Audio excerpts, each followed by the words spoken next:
Келесі сабақ. Саламатсыңарбы, жалпы 2 класстын окуучулары. Бүгүн силер менен кайрадан көрүшүп жатканыма кубанычтамын. Математика эң керектүү илим. Ал акылдын гимнастикасы. Анда сабагыбызды ой жүгүртүүгө карата тапшырма аткаралы. 4 адам аялдамада автобусту 15 мүнөт күтүштү. Ар бири канча мүнөттөн күтүштү? Ойлонобуз. Туура. 15 мүнөт күтүштү. Берилген мисалга жообу 20 чыккандай амалдарды туура жайгаштыргыла. Ойлонобуз. Текшергиле. 6 менен 5-тин суммасы 11. 11-ден 1-ди кемитсек 10. 10 менен 10-дун суммасы 20-га барабар. Кийинки тапшырмага көңүл бургула. Мисалдарды аткаруу менен катылган сөздөрдү тапкыла. 29 жана 1-дин суммасы 30. 90 жана 30-дун айырмасы 60. 45 жана 45-тин суммасы 90. 5 жана 45-тин суммасы 50. 71 жана 9-дун суммасы 80. 37 жана 3-тün суммасы 40. 7 жана 63-тün суммасы 70. Эмне деген сөз келип чыкты? Туюнтма. Демек, бүгүнкү сабагыбыздын темасы туюнтма. Бүгүн сабакта туюнтма жөнүндө түшүнүк аласыңар, ага карата мисал, маселе иштейсиңер.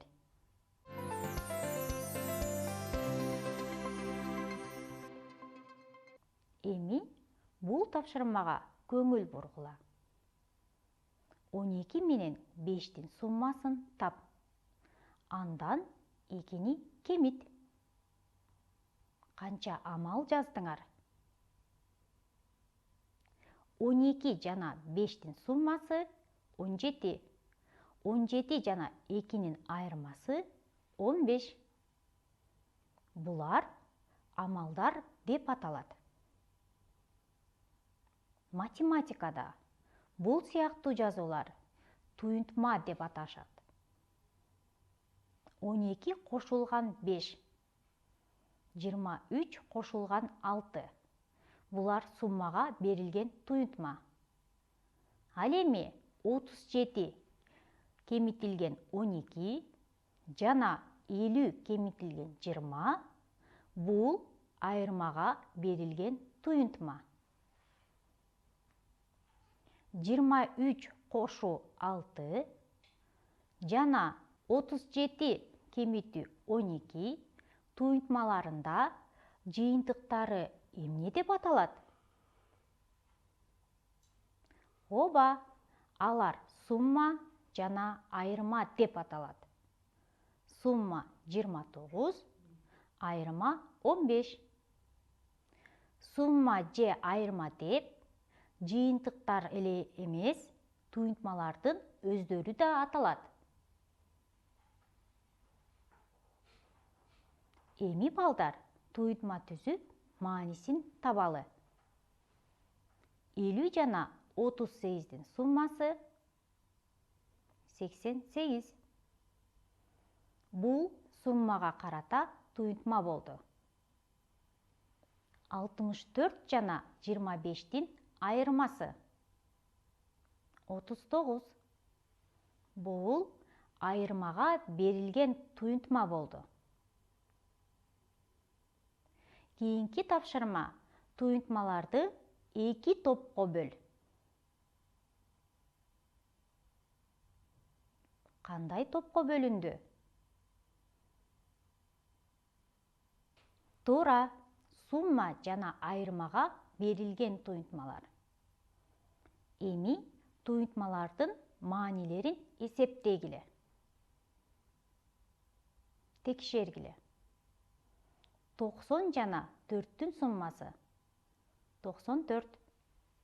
63 жана 19-тун суммасы 82.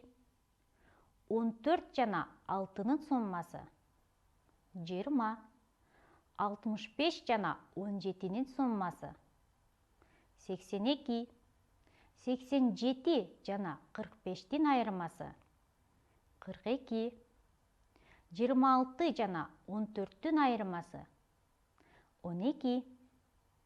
Азаматсыңар. Эми, балдар, дептериңерге кошуу жана кемитүү амалдары жана 18, 7, 25 жана 60 сандарын катыштырып, бир нече туюнтма түз. Кана ойлонгула жана жазгыла. Текшеребиз, ким канча туюнтма түздү?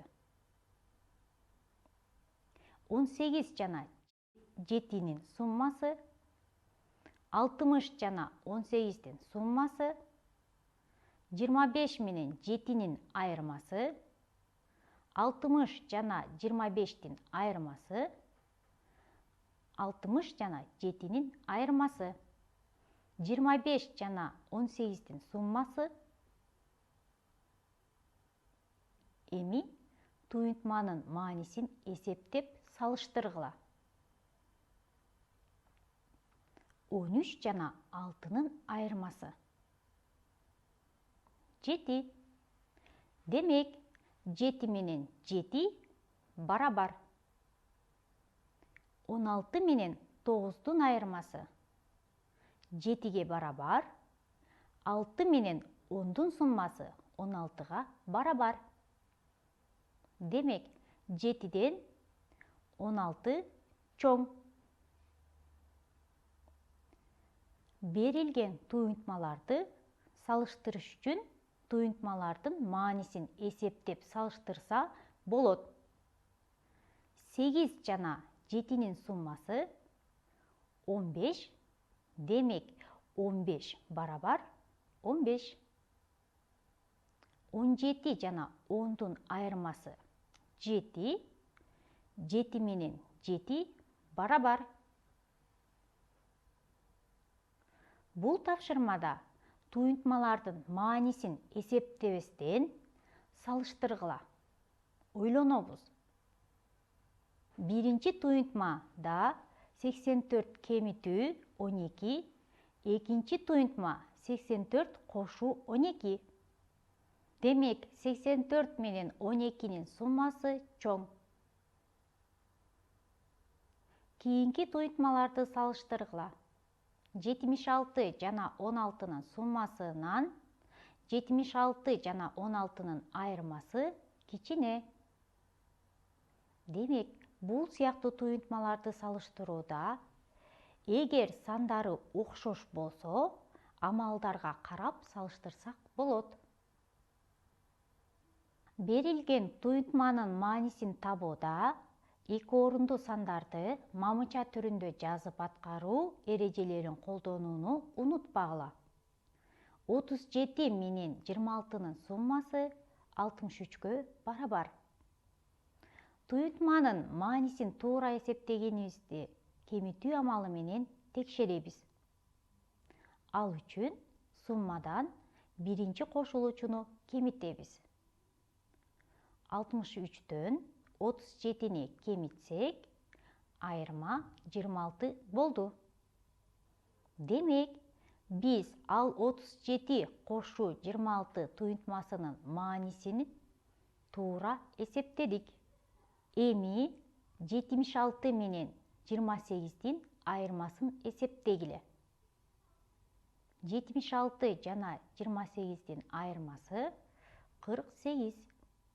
Туюнтманын мааниси туура экендигин кантип текшерсек болот? Ооба, 48 менен 28-тин суммасы 76-га барабар. Маселенин берилишине көңүл буруп, кунт коюп уккула. Али Нурдун 50 тобу бар. Анын ичинен 24 тобу кызыл, 16 тобу көк түстө, калгандары жашыл түстө. Али Нурдун канча жашыл тобу бар? Маселе эмне жөнүндө болду? Али Нурдун топтору жөнүндө болду. Маселеде эмне белгилүү? Али Нурдун жалпы тобу жана кызыл, көк топторунун саны белгилүү. Эмне белгисиз? Али Нурдун жашыл тобунун саны белгисиз. Маселенин кыскача шартын жазып эсептегиле. Текшергиле. 24 менен 16-нын суммасы 40.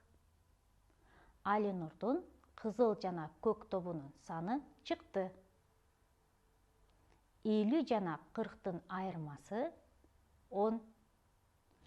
Али Нурдун 10 жашыл тобу бар.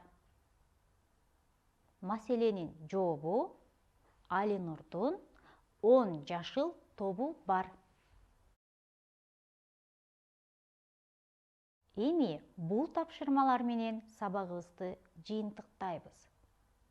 Туюнтманын маанисин тап.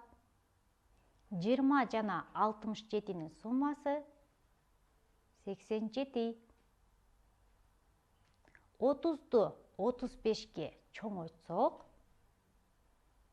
65.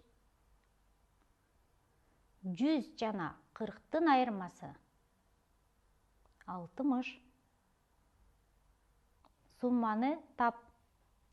14 жана 8-тин суммасы 22. 36 жана 9-тун суммасы 45.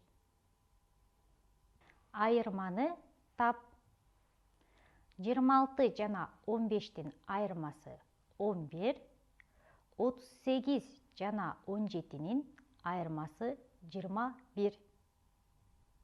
24 жана 19-тун айырмасы 5.